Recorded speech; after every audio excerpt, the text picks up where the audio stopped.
Hey guys, it's Sam. If you're between the ages of 18 and 30, or you know someone who is in between the ages of 18 and 30, I've got some exciting news for you.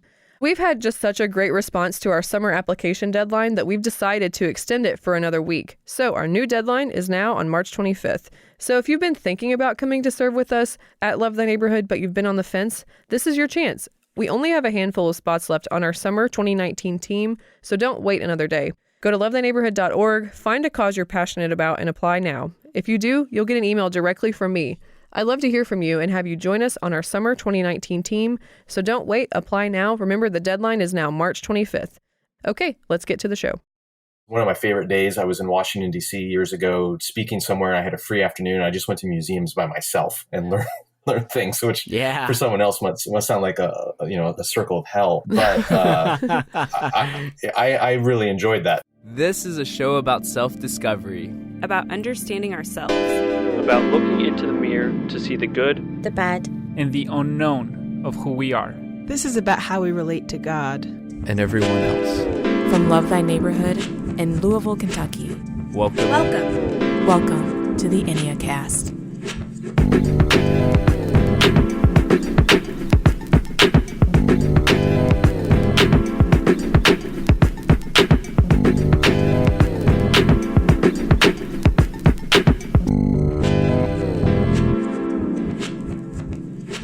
Hey, welcome to the Enneacast. I am Jesse Eubanks. And I'm Sam Stevenson. Every episode, we walk you through the Enneagram, and today we begin our journey through the head triad. We have come to type number 5, commonly known as the investigator. Yes, these wise people have been long awaiting for us to get out of the heart triad and in finally to the head triad. So just a reminder, if you've not yet listened to the Type 5 episode from Season 1, we want to encourage you to go back and check it out because we're going to be talking about a bunch of stuff. And if you haven't listened to that, you might get a little bit lost. We're going to go pretty deep, pretty fast. So just a reminder, these folks, investigators, when they are resourceful, they are reflective, they are perceptive, they're good listeners, and they're very witty. And when you guys are non-resourceful, you can start to become reclusive, overly detached, and afraid of your feelings. So this season, we're asking the question, how can I change? And before we move to the good news, we first need to acknowledge the bad news about ourselves. So here to give you the bad news, as always, Sam Stevenson. Yes, as we know, 5s are in the head triad, and those in the head triad struggle with fear. And for the 5, fear gives birth to the deadly sin of greed. Okay, so let's talk about the top 3 particular ways that this deadly sin of greed can manifest itself for Type 5s, and we're going to call these the 3 problems. So, problem number 1, refusing to give because you believe that there is not enough. You know, a lot of people, when they hear this, probably the first thought that they come to is like, oh, giving, you're talking about money. Right. And sure, like money can be one element of that, but really that's secondary. Mm-hmm. Really what we're talking about relational greed. So refusing to give of yourself relationally because you believe that there's not enough of you. And so what happens is that you don't fully show up in relationships or social situations because you don't think that you have the capacity. Yeah, and for the 5, this attitude is really just a scarcity mindset. So that you're living from a place of, I have to hoard because I don't have enough, instead of an outward posture of generosity. And so for the 5, this looks like, they think, I don't have enough internal resources for this. This relationship is asking too much of me, and I may not have enough external resource like time or resources or money. So I just need to withhold and withdraw and to close inward on myself. So that's problem 1. Problem 2, detaching from emotions and emotional life. So this could be detaching from your own emotions, or it could be failing to show up for your friends and your loved ones and engage with the emotions of the people around you. It's like it's almost like a faucet, it's like I'm going to dial back the emotional faucet, but then it's almost like the faucet rusted out and now they're like, "Oh crud, I can't turn it back on even if I wanted to." So everyone's looking around them like, "Hey, like what's happening? Are you okay?" And you're, when the 5 hears that, they're going inward into your mind of like, "Yes, practically, logically, these things are happening, and so therefore this is the truth." When instead people are probably trying to engage with you on a soul, kind of an emotional level. Right. And emotions, they end up feeling like counterproductive to being competent. And so 5's like a waste of time. Yeah. 5's build this like incredible, robust mental world. And sometimes like that mental world is actually, so complex and so wonderful that fives can actually give all their energy just to that mental landscape. And they just come to believe that emotions are really just kind of a wasteful use of their energy. Okay, so that was problem 2. Jesse, what's problem 3? Okay, so problem number 3 is distancing yourself from others by seeking safety and control through excessive limits. So this means that they might create excessive boundaries, such as I don't socialize, or I don't ask for help, or I don't call people back. Like, that's just not something that I do. But it could also mean that they might be controlling by becoming inflexible. So they might set their own agenda and then expect others to conform to their agenda, while at the same time, they will never flex to other people's agendas. So people and their friends, their loved ones have somehow become a threat to their independence or their competency or their schedule, their life, instead of seeing them as a gift and experiencing grace and helping us flourish. So fives, whether it's through this excessive boundary making or being controlling or being afraid when other people request things from you, this end result's always the same. You're tempted to isolate, withdraw, and withhold, even from those closest to you. Okay, so that is the bad news. So let's turn a corner. Let's talk about the good news. Yes. So the good news is this. Fives, you guys are in the head triad. You struggle with the issue of fear. And what is the remedy for fear? It is God's presence. So the only way for fives to really transform is to experience God's presence. As they experience God's presence, they can begin to believe that God has not abandoned them, that God has made them capable and yet still dependent on him, and that God has made a world of abundance where their needs will be met. So a five really has to get to a place where they receive the fulfilling, satisfying presence of God, because God's presence is the only thing that can truly heal their fear. Yeah. And if a five can really believe that God is always with them in abundance, then their fear will heal, and then they can move from a posture of greed to generosity. It reminds me of the verse in Proverbs chapter 11, verses 24 and 25 says, "One gives freely, yet grows all the richer, and another withholds what he should give, and only suffers want. Whoever brings blessings shall be enriched, and one who waters will himself be watered." So let's explore what living a life of generosity looks like for type 5s. So now we're going to take those 3 primary ways that the deadly sin manifests itself for this type, and now we're going to explore specific ways that God invites us out of our false self and into our true self in Christ. So now we're going to look at each problem and then offer solutions for that problem. Just to note, we've adapted a large portion of our teaching from Beatrice Chestnut's The Complete Enneagram, but we've infused it with Christian theology. And we're probably going to give you way more tips than you could ever memorize, even though you guys are fives and you're super geniuses. He's like, try again. Yeah. This is amateur hour. Yeah, just pick like 1 or 2 things to focus on. Don't be surprised if it feels a little overwhelming at first. Just come back and listen to this later. Okay, so Sam. Yeah, so just a reminder, problem number 1 was refusing to give because you believe there's not enough. And so the first solution for this problem is to just challenge the belief that there won't be enough. So 5s, there's probably a script running in your head saying, I don't have enough of that, or I can't do that right now. And it's just kind of the end of the sentence. Just challenge that belief. We live in a world of abundance, remember. Just challenge your belief and challenge that mindset of always thinking, oh, I can't do that, or I'm not doing that, or I'm out of that for today. Yeah, Matthew 6 tells us, don't worry, saying, what shall we eat, or what shall we drink, what shall we wear? For the pagans run after these things, and your heavenly Father knows that you need them. But seek first his kingdom and his righteousness, and all these things will be given to you as well. It's a reminder, God is generous.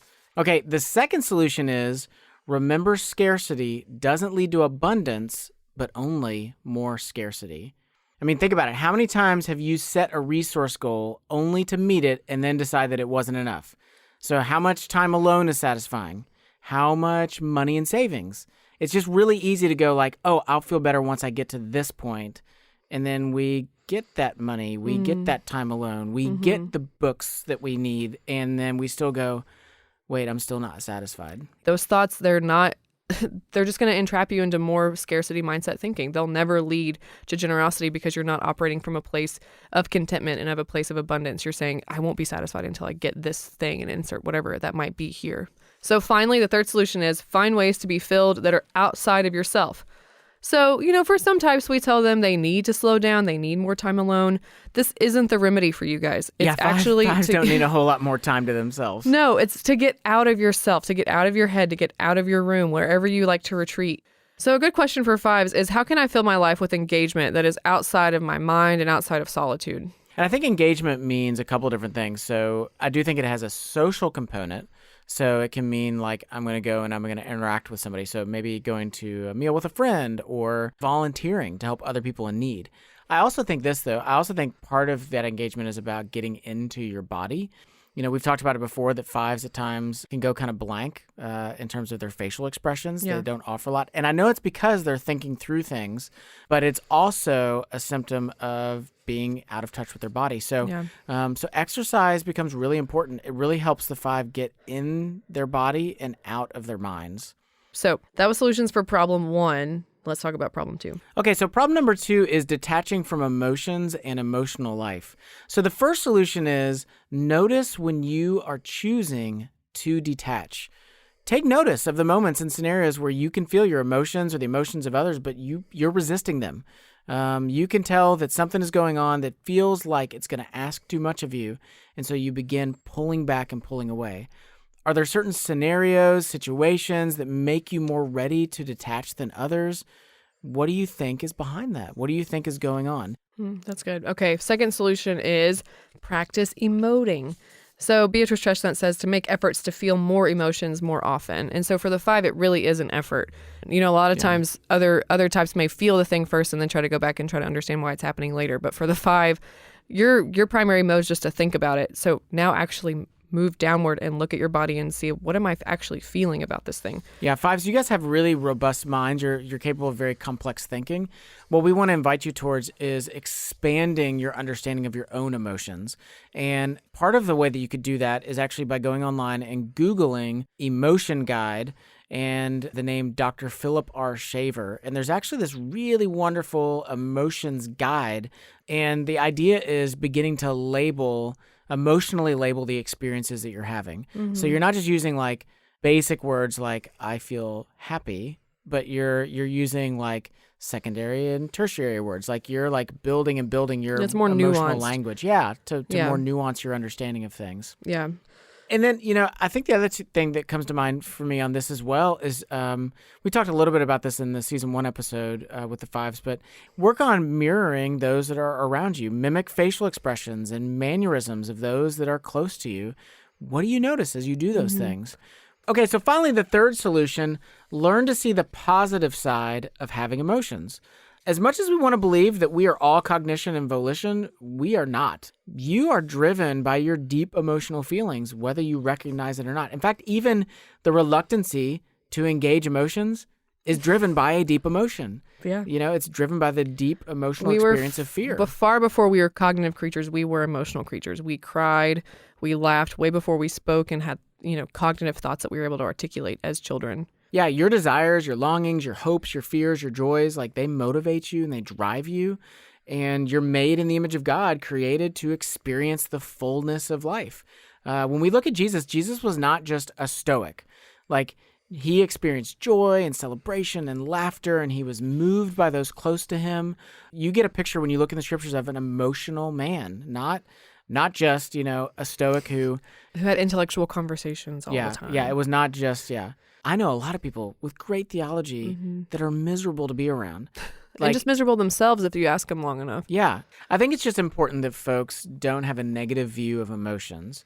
And I think that we have sadly cultivated a culture, particularly in higher education, white-collar, theological, academic circles, where emotions are seen as less than or as concerning or as what you do and what you believe are all that matter, not how you feel. And what we are saying is we're saying what you do and often what you believe are actually driven by what you feel.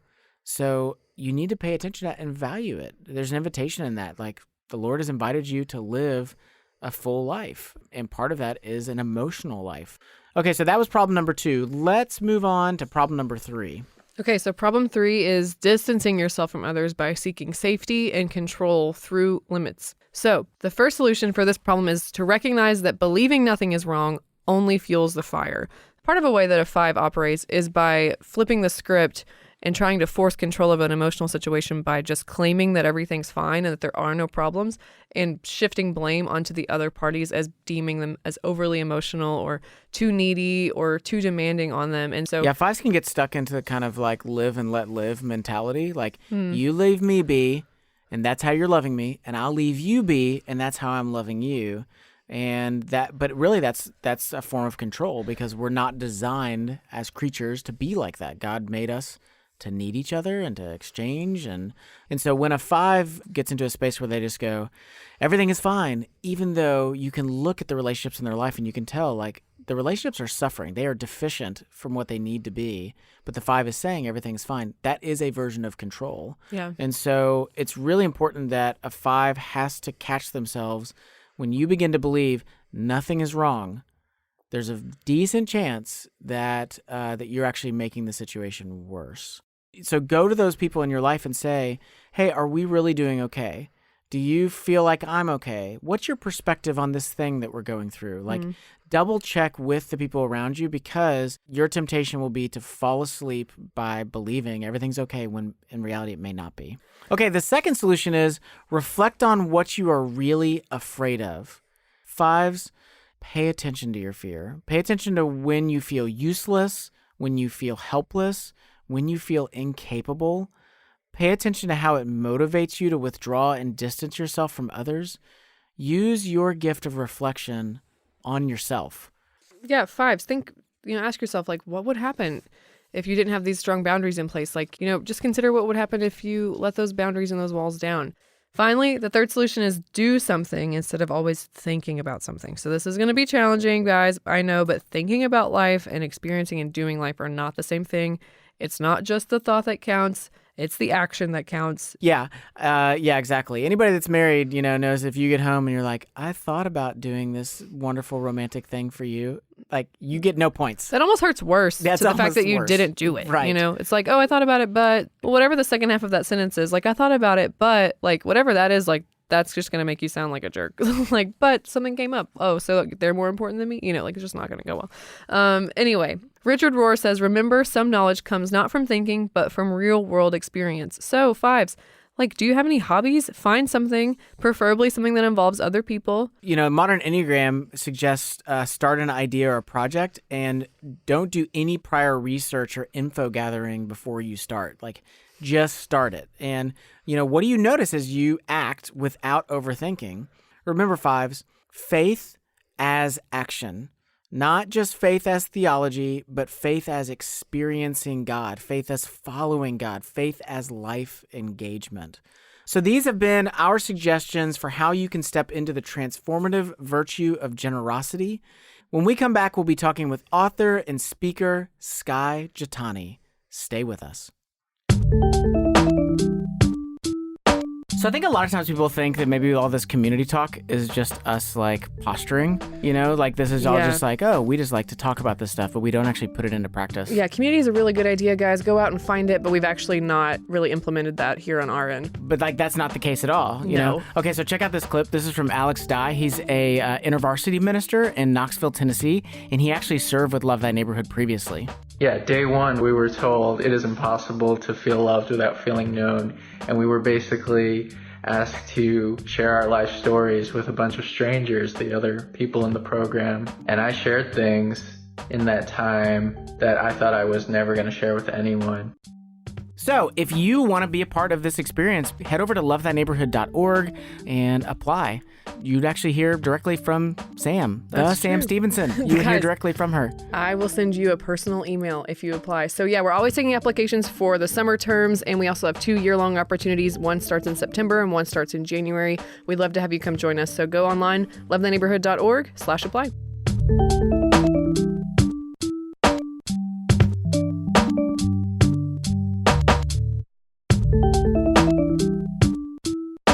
So Jesse, I have a question. Okay. What is something that Love Thy Neighborhood gets some pushback on sometimes, and like what are you doing about it? Yeah, a lot of folks kind of pause when they hear us using terms like social justice. And we're aware, that people have concerns about that language, but we've decided that we want to help them with that. So we actually created this tool this free download called What is Biblical Social Justice? Scripture's Call for Radical Mercy. And it's free. Whenever you sign up on our mailing list, you can get this download, and it will walk you through what is a Christian biblical approach to social justice. Man, that sounds like it's going to be really helpful. Where would somebody go to get that tool? Yeah, actually, they would just head over to lovethyneighborhood.org/justforyou, and they would get what is biblical social justice, but they would actually also get a bunch of other free giveaways. So if folks want to get those free gifts, including what is biblical social justice, just head over to lovethyneighborhood.org/justforyou.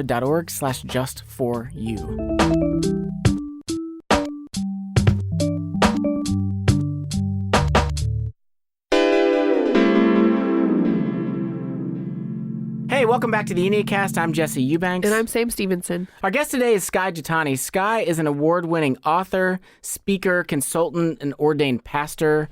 He also serves as the co-host of the Holy Post podcast, a weekly show that blends cultural and theological insights with comical conversation. For over a decade, Skye served in numerous editorial and executive roles at Christianity Today. He's also the author of With, Reimagining the Way You Relate to God, and What's Wrong with Religion, 9 Things No One Told You About Faith. And he is a 5 on the Enneagram. What's up, Skye? Well, thanks for having me on. Yeah, glad to have you here. Thanks for glad being to have you here. So, out of all the things that 5s are really good at, what resourceful traits of the 5, Skye, do you enjoy? I've always been a really curious person, and I've always loved learning. So for me, I just enjoy that endlessly. I could read books and learn about things and talk to people and discover more about the world and travel and go to museums. One of my favorite days, I was in Washington, D.C. years ago, speaking somewhere. I had a free afternoon. I just went to museums by myself and learn things, which for someone else must sound like a circle of hell. But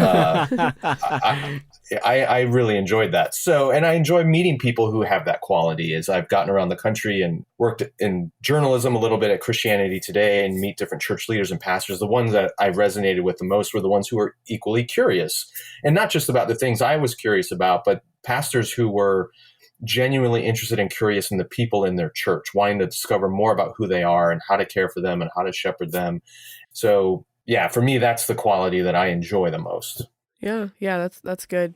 So as you know, and as our listeners will know, this season of the Enneacast is all about transformation and how we can be transformed and changed. So the struggle for the 5 is greed. And so what's your experience of it? How do you notice greed? Where do you think that comes from? Yeah, it's definitely rooted in a fear of scarcity, and not just as it relates to material resources, but everything. Emotional scarcity, time scarcity. Gosh, the greatest scarcity of all is life itself, the fear of death. So the idea, Thomas Aquinas had this wonderful illustration of what fear does to our souls. He said we become like a medieval city under siege where everyone runs behind the city walls and hoards their resources and hunkers down, trying to outlast the attacking army. So it's a contracting posture of the soul. It makes us small and inwardly focused. It's a byproduct, frankly, of exploring the world and discovering the way it works. You're going to quickly discover that it is a dangerous and threatening world, and 5s may grasp that better than some other personalities that are in denial of that fact. And as a result, logic, this just leads us to, goodness gracious, in a threatening, dangerous world, we'd be stupid to not hoard our resources and protect ourselves and guard our emotions and hunker down. How do you know the difference between, when do you cross over from cautiousness and evaluation into greed? For you, when is the line crossed from, okay, I'm being wise and thoughtful and diligent, and now, no, now I'm doing something that's sinful? Yeah, I think the easiest way to answer that is when the decision is rooted more in self-preservation than caring or loving for the people around me. Yeah.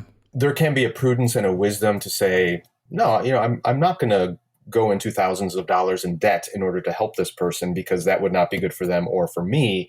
But there's another thing to say, I'm not going to help this person with my time or money or energy because I just don't want to feel vulnerable. Yeah. That's a very helpful distinction. So Skye, we talked about problem number 1 is refusing to give because you believe that there's just not enough. Are there places in your life where you've really seen this show up in very tangible ways? Yes, and honestly, I still struggle with it a little bit. And it's not in the area of financial giving as much as it is in time. Time is a far more limited resource. I remember years ago when I was on staff at our church, as a pastor on staff at our church, I just dreaded going to meetings because I felt like most of what these meetings were convened to accomplish were a waste of time.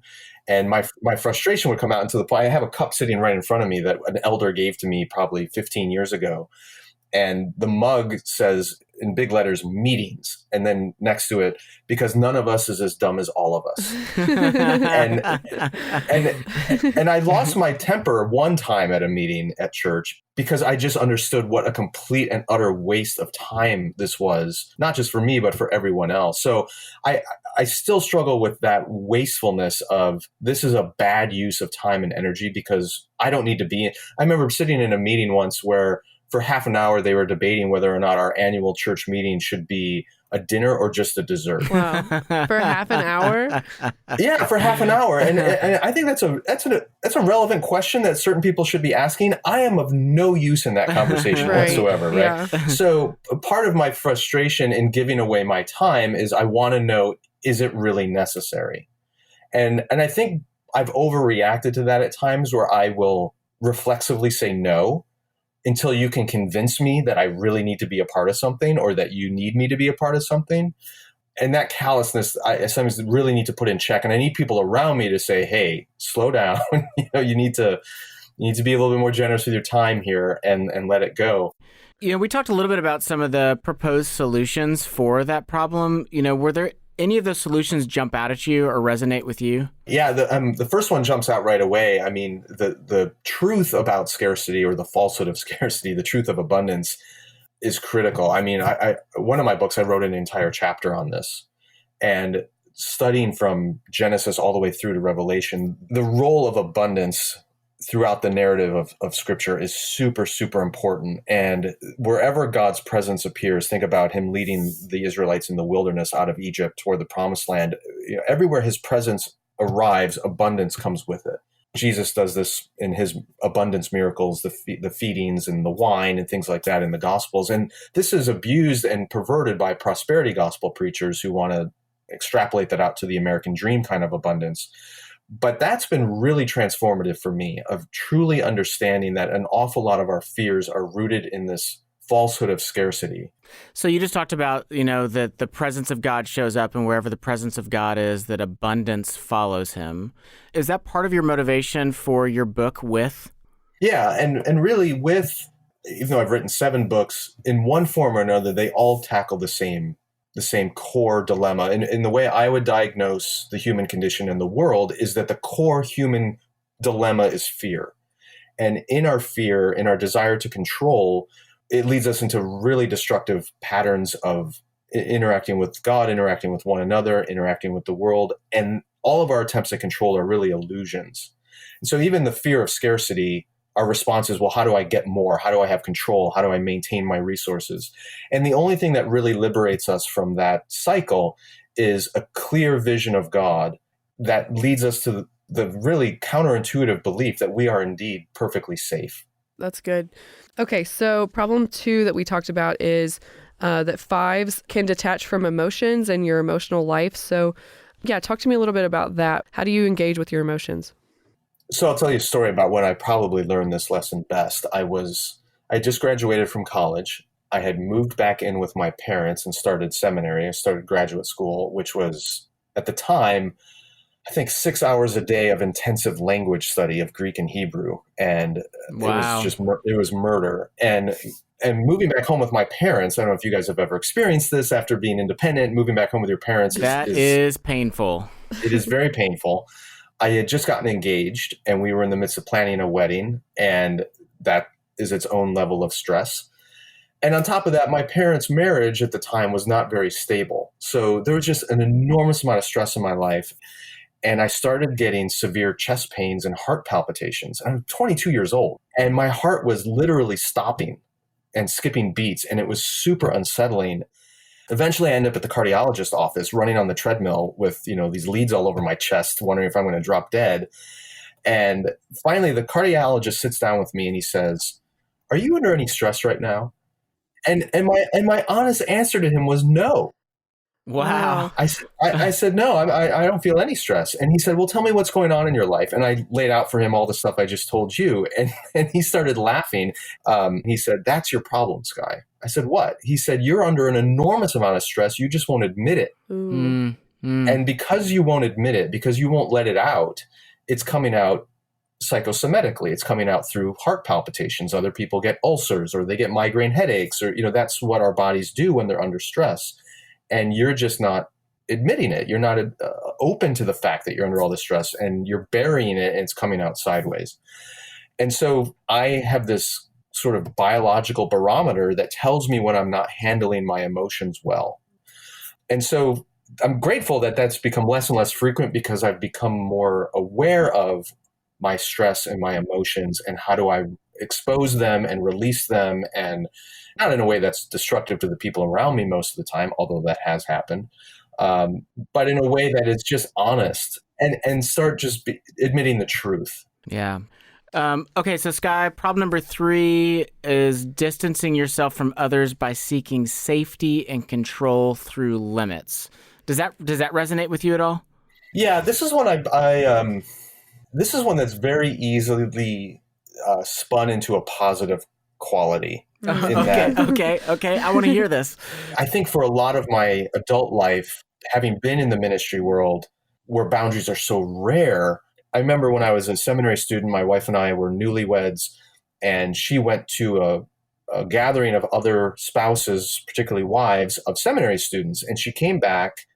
And I asked her how it went, and she's like, I can't go back to that thing. I said, why not? And she said, because it was all these wives just trashing their husbands all day long about how all they do is study and ministry, and they have no time for their wives. And I said, well, what did you say to them? And she said, I told them the truth. I never see you study. and because even then I had this mindset, my wife was working full time and I was in seminary full time. And my attitude was, when she comes home from work, I need to be done with studying. So I'm going to work and have a boundary. And if I can't do that with my own wife as a newlywed, then something's wrong. So from the get-go, I was always okay with these boundaries amidst a community of people that celebrated not having boundaries. Now, yeah, it can't be taken too far. And thankfully, I'm married to somebody who pushes me out of those boundaries all the time and forces me into environments and relationships and doing things that I wouldn't choose to do on my own. So she's a very good check on me. I could play the boundaries card whenever I wanted to get out of something, and she will call my bluff. Good. That's good. So we're kind of getting at the idea of being receptive and moving kind of out of a scarcity complex. You said it really well earlier when you said that it's a contracting nature of the soul to move inward on itself. So what does that look like to move outward, to move forward rather than withdraw? Yeah. For me, having been a relatively fearful kid and even fearful young adult, as I got to my teen years and early 20s, I knew this about myself, and I knew that the best antidote was to figure out what I'm afraid of and then be forced to go do it. And part of what allowed me to do that, and this is where a 5, I think, has some resources inherent to their personality that can help them, is even though I might want to retract inward and be afraid, I have this outward push of curiosity. And that motivates me to, for example, when I was a seminary student, I'm learning various things about pastoral ministry. And I knew that probably my biggest shortcoming was in counseling and pastoral care, especially people that are facing really difficult, traumatic situations, because they draw on tons of your resources and energy and time. And I didn't want to engage that. So I chose to be a hospital chaplain for a semester. That would force me into that environment every single day. And it was hard. It was really hard, but I'm grateful I did it and learned a lot in the process. So again, there's that momentum when you face these things you don't want to do and you force yourself to do them, you gain the courage and the capacity to do it more. Yeah. Well, and I think part of what you're getting at too, Skye, is we're talking a lot about, the invitation, the transformative virtue is generosity. That's the antidote to greed. We're getting at generosity of presence. That you're showing up with yourself. So it's showing up for friends, it's showing up for your wife, your kids, and that's the big thing is giving your presence away to other people. Well, when we come back, we will be playing What's Your Number with Skye Jethani. Stay with us. Okay, so I know there's people probably that would love to come to our Enneagram workshops, but they just can't travel. Yeah, we are far away for a lot of people. Yeah. So what we're thankful for is our friend Beth McCord at Your Enneagram Coach has offered a little bit of a solution for that. Really? Yeah. So folks that are on our mailing list, as well as folks that have given us reviews on iTunes, they're eligible to win a free online Enneagram course from yourenneagramcoach.com. So, hypothetically, if I knew somebody that co-hosted a podcast and they just wanted to brush up on their Enneagram knowledge, would someone such as that person be eligible to participate in said course? That was some impressive maneuvering there. Hypothetical scenario. I have several friends. Well, hypothetically, that's not an option. Oh, darn. Okay, so if you would like to win a free online course from yourenneagramcoach.com, all you have to do is head over to lovethyneighborhood.org/Enneacast. But also, if you head over to iTunes and you leave a review for the Enneacast or for the Love Thy Neighborhood podcast, or for both, you'll be entered for up to 2 additional chances to win. So that's up to 3 chances to win this online Enneagram course. So say someone hypothetically hosted a podcast and they hypothetically left a review for the podcast that they host, would they then be qualified to win this contest? Hypothetically, still no. Okay, darn.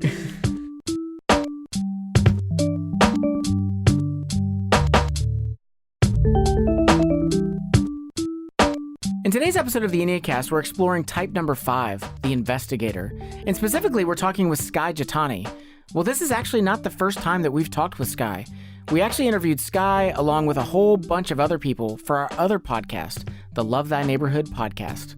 And specifically, for episode number 20, where the gospel meets social justice. I was struggling to figure out who would really have any disagreements with this. I'm fearful that these right and good desires get turned into bad pathways. We're almost always talking about race. And so we've created this boogeyman. So do I believe in social justice?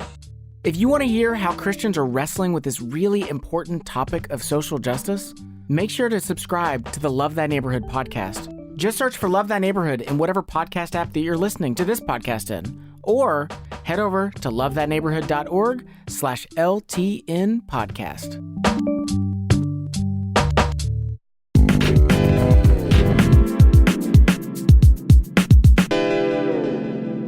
Hey, welcome back to the Enneacast. I'm Jesse Eubanks. I'm Sam Stevenson. And now it's time for What's Your Number?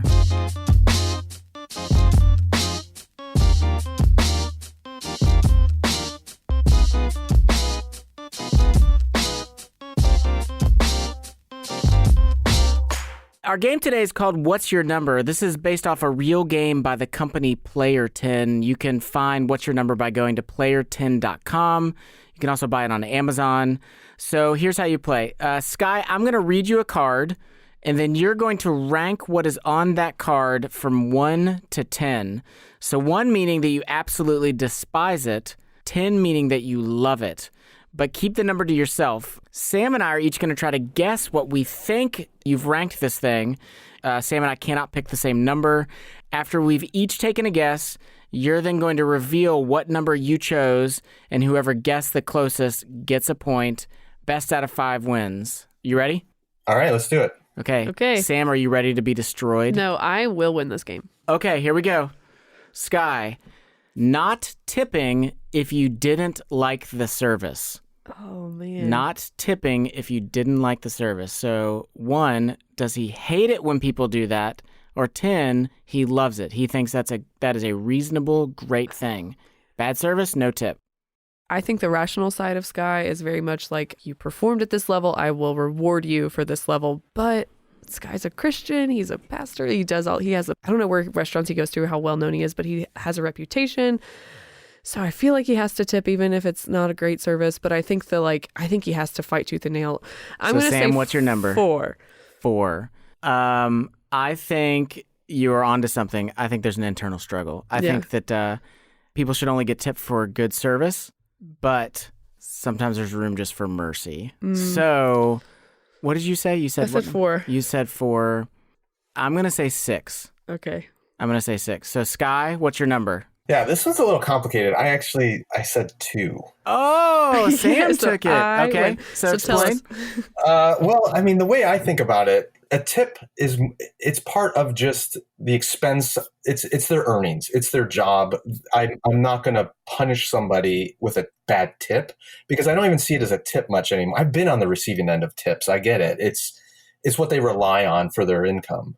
So if I really receive bad service at a restaurant, I'm not going to tip probably less than 18%. What I will do, though, is I'll go talk to a manager and I will say, listen, out of concern for you and the well-being of your establishment, you need to know that your people suck, and you need to do something about it. Yeah. But I won't hit them financially. On the flip side, I love over-tipping for really good service.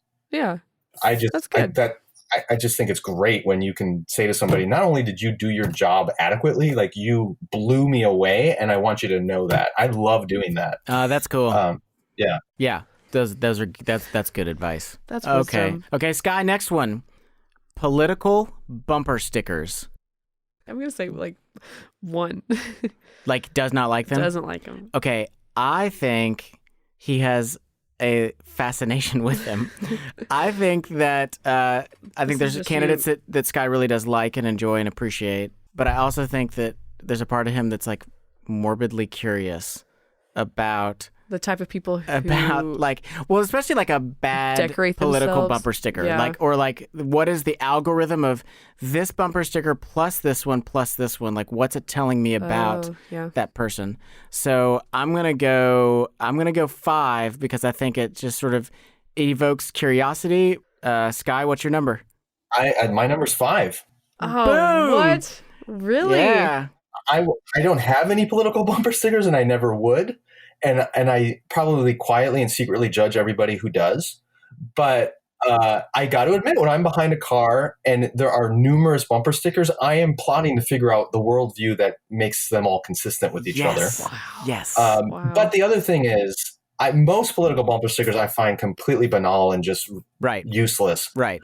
I will give points for clever, humorous bumper stickers. Yeah, but these are political I just ones. saw one. Yeah. I just saw one the other day that said, "Any functional adult 2020." Yeah, that's brilliant. Right. That's so good.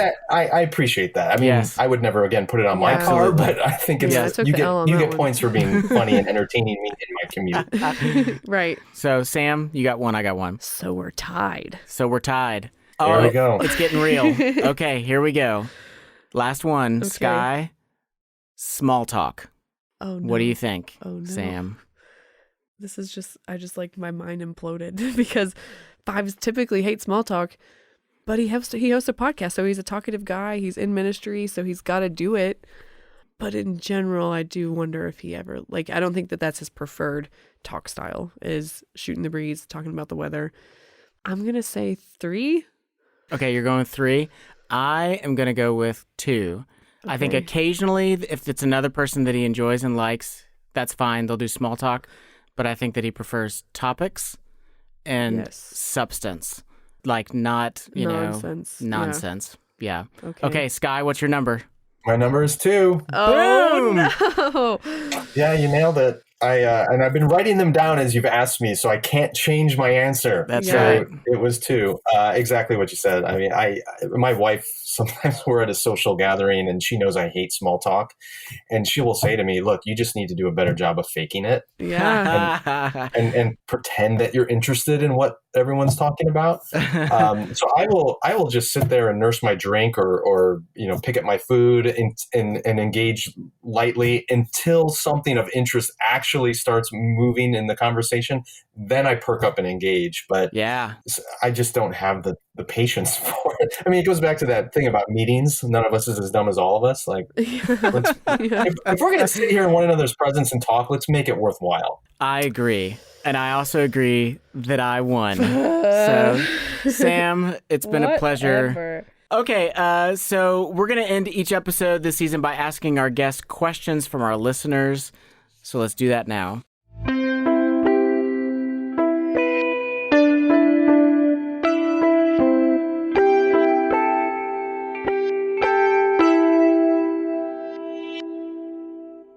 Okay, so this question comes from Medin Hay, so Medenhay. N-N-E-H-Y.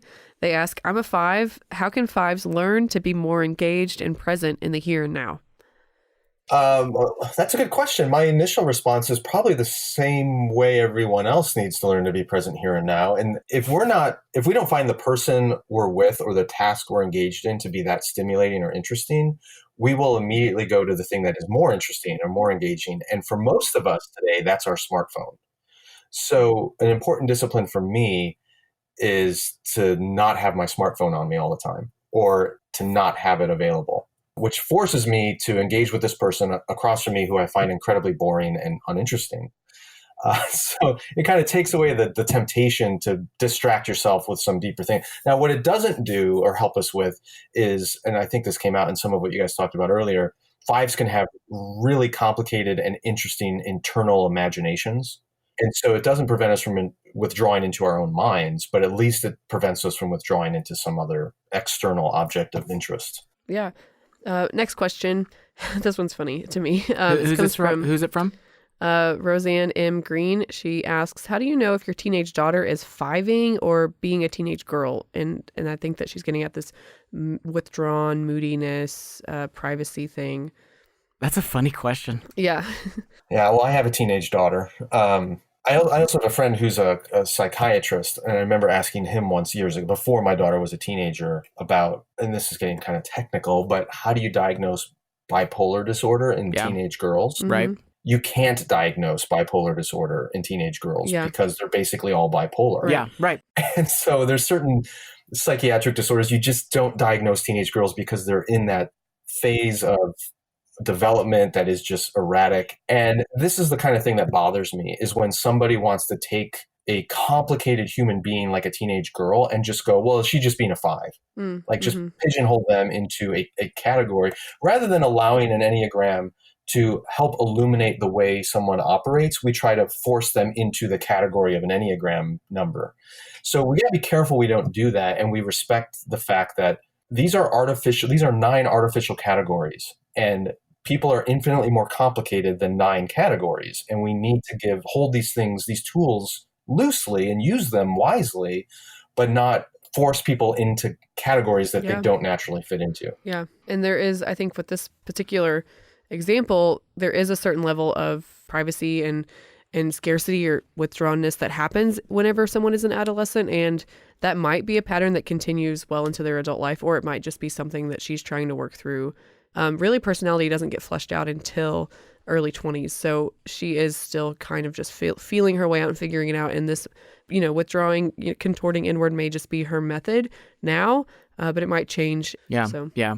I echo what Sam said. I think that we need to be very reluctant on typing people, early in life.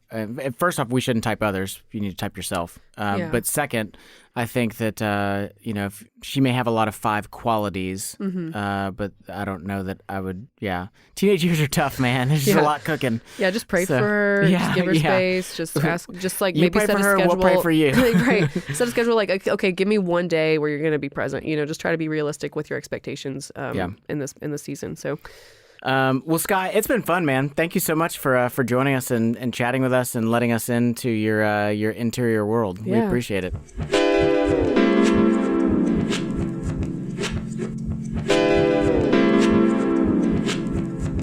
Well, thank you to our guest today, Skye Jethani. You can find Skye's books wherever you buy good books. Also, head over to SkyeJethani.com to sign up for With God Daily. That's a daily devotional series sent directly to your email to help you move from a life for God to a life with God. And don't forget to subscribe to the Holy Post. It is one of the most consistently listened to podcasts by the Love Thy Neighborhood team. Yeah, that's true. So again, head over to SkyeJethani.com. That's SkyeJethani.com. Also, thank you to Crosspoint Ministry, who trained Sam and I in the Enneagram. To learn more about Crosspoint or to attend one of their amazing retreats, visit crosspointministry.com. Our show is a production of Love Thy Neighborhood. Love Thy Neighborhood provides social action internships supported by Christian Community for young adults ages 18 to 30. Serve for summer or a year. Grow in your faith and life skills. Learn more at lovethyneighborhood.org. Today's episode was produced by myself, Sam Stevenson, and Rachel Zabo. Engineering and editing by Rachel Zabo. Music for today's episode comes from Murphy DX. I'm Sam Stevenson. And I'm Jesse Eubanks. Remember, the eye can see everything but itself. Find people to journey with you because you were created for community.